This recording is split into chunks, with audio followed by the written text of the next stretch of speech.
All right, the question on everyone's mind, what's on your radar today, Kim? Well, on April 17th, Gonzalo Lira, an American-Chilean journalist married to a Ukrainian woman living with their children in Kharkiv, Ukraine, disappeared after posting this ominous message to Twitter. You want to learn the truth about the Zelensky regime? Google these names. If you haven't heard from me in 12 hours or more, put my name on this list. The list of names include Volodymyr Struk, the mayor of Kreminna, a town in Donbass. Struk was kidnapped from his home and shot in the heart for what has been described as pro-Russian separatist activities. Nestor Shufrich is a Ukrainian parliamentarian and politician who refused to condemn Russia's actions in Crimea and the Donbass. He was later arrested for allegedly providing the invading Russian military with locations and other intel about the defending Ukrainian army. Yan Taksur is a 70-year-old Ukrainian journalist, satirist, and critic who was detained in early March, also for allegedly holding pro-Russian views. The list goes on. Lira was scheduled to appear on former British MP George Galloway's television program called The Mother of All Talk Shows when Galloway announced he couldn't conduct the interview because Lira was nowhere to be found. Lira's family and friends then confirmed that he had not had any contact with him since April 15th. So who is Gonzalo Lira and why is he controversial? Well, Gonzalo Lira is an American-born and mostly raised in the United States to Chilean parents. He is a direct descendant of Jose Miguel Carrera, the first president of Chile. He's a YouTuber who made his name in what is dubbed the manosphere, which is basically an opposition to the feminist movement. He later focused on economics and politics. Living in Ukraine with his wife and Ukrainian children, Lira began making YouTube videos about the Russian invasion that were counter to what the Western media and Ukrainian media were reporting. He's been very critical of the Zelensky government and of U.S. diplomat Victoria Nuland, whom he accuses of orchestrating Euromaidan in 2014. In late March, the Daily Beast actually published a piece on Gonzalo Lira titled, "How a Sleazy American Dating Coach Became a Pro-Putin Shill in Ukraine." And in the piece, the Daily Beast summarized Lira's claims, saying he calls Zelensky a cokehead who uses his people as shields, has provided arms to criminals who have terrorized the streets of Kiev, and has possibly deliberately tried to have a nuclear accident to pin it on Russia and possibly drag America into his war. They say Lira has portrayed the Russian assault as provoked and as one of the most brilliant invasions in military history. Now, the Beast says Lira has insisted that the invaders don't want to harm civilians or civilian infrastructure and are in fact taking pains not to, that the Russian advance has not stalled, but is in fact right on course. Now, rather than dispute the claims Lira has made about the war, the Daily Beast instead focused the bulk of its piece on his past dating tips and manosphere content in an effort to discredit him. The Daily Beast ran this piece knowing both the Russians and Ukrainians were detaining dissenters. At the time, Gonzalo Lira didn't have a massive following, so it's curious why they focus on him at all. On top of this, they knew Gonzalo Lira was not just an American on American soil, but a dissenter living in Ukraine where he'd be subject to arrest for holding such views. Yet nonetheless, despite the known risks to Lira personally, the outlet that prides itself on holding the moral high ground ran the piece anyway. And sure enough, a mere couple of weeks later, Gonzalo Lira went missing.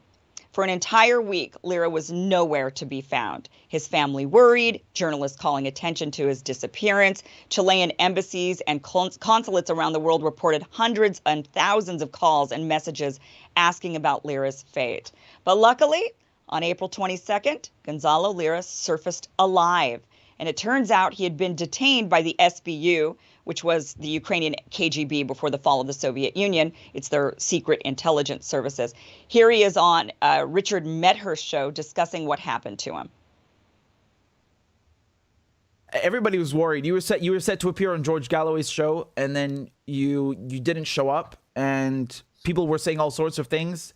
You yourself, you said that if we don't hear from you within 12 hours, that you've likely been picked up by the SBU, which are the Ukrainian security services. Is that what happened? Were you picked up by the SBU? Yeah, that's exactly what happened. And legally, for the time being, I can't discuss the period from the time I was detained. I was detained on April 15th at around, I do believe around 1:20 p.m., roughly around that time. And I cannot discuss in any detail whatsoever that period, that lost week, if you will. I can say that they sent 8 guys that were heavily armed. Oh, really? That's kind of flattering. Yeah, you know. And me, middle-aged, unarmed, and 8 heavily armed men. Yeah, I felt very flattered. But no, seriously, Wow. I can't talk about it. I actually signed a document that I understand that in the law in Ukraine during a period of investigation, you can't discuss anything that has gone on during this period of time, and so I am going to abide by that rule. Yeah. So there you have it. Gonzalo Lira has been found alive. So Emily and Ryan, I want to ask you guys about this in particular with the Daily Beast and them running this story, kind of knowing that now they've been under a lot of criticism for doing this, knowing that this would potentially put Gonzalo Lira in danger. Do you think they should have run the piece, or do you think they should have held back on it? And well, first of all, to give some context, the SBU has been heavily criticized over the years by credible international authorities for engaging in torture and disappearance. Right. And I hope that nothing of the sort was done, but knowing the SBU's record, you certainly can't rule that out. I guess my question would be, if he was a popular manosphere YouTuber already, did it require the Daily Beast to get him on the radar of the SBU, or wouldn't they already have known about him? I mean, and that's a genuine question. I don't know the answer to that. Yeah. Well, he was, I don't know if he was all that popular as a manosphere YouTuber. I mean, this was a few years ago, and he stopped doing that actually several years ago prior to even the invasion. But they just talked about that a lot as instead of actually addressing his claims about the invasion, they instead just kind of went on this giant smear piece, and listen, Gonzalo Lira is not somebody that I agree with on much, I have to say. Like, his views on the manosphere stuff and women, I find pretty piggish, quite frankly. Also, he has some really controversial views when it comes to the Chilean government. He is, like I mentioned, a descendant of the Carrera family. That family is very prominent in Chile. Now the descendants are in the hundreds, and they pretty much run Chile. I mean, they're the aristocrats. So his viewpoints, they're not exactly what I don't agree with many of his viewpoints, but nonetheless, is that deserving of him to be thrown to the SBU? Should the Daily Beast have written this article knowing that this guy is not that popular, but then he suddenly became on their radar? Is that something that they should have done? Or, that's where it gets tricky. It's like, do you as a journalist call attention to things? I don't know if their piece was really what I would consider like excellent journalism or anything, just talking about his manosphere stuff. But do you call attention to it knowing that there could be danger for that person? Or do you couch it because of that potential danger to that person? What do you do? Here's what I despise about the media industry right now. It's that normal readers, normal people cannot parse through this BS, and unless you spend tons of time, like Kim putting together this entire radar and researching every individual case, there's no reason to trust that the Daily Beast's piece is going to be fair or accurate. And at the same time, there's no reason to trust that this random YouTuber, that his rendition of the facts is going to be fair and accurate. Right. So it's like, what is a normal person supposed to do? And it's like the entire Libs of TikTok controversy last week. I actually completely agree with people who say like it's fair game to show up as a journalist at people's houses, and it's fair game to like people on YouTube and TikTok are hugely influential now. They're extremely influential, and for some good reasons. It's sort of really democratized the media landscape. So that means also that they're fair game for scrutiny, but at the same time, that scrutiny is often, like Taylor Lorenz, in such bad faith. It is done with such incompetence, and it is done in a way that is not helpful to readers. And I feel like this is another situation exactly like that, and it just sucks to be a normal person who relies on the media, who doesn't have hours a day to spend researching this stuff on their own.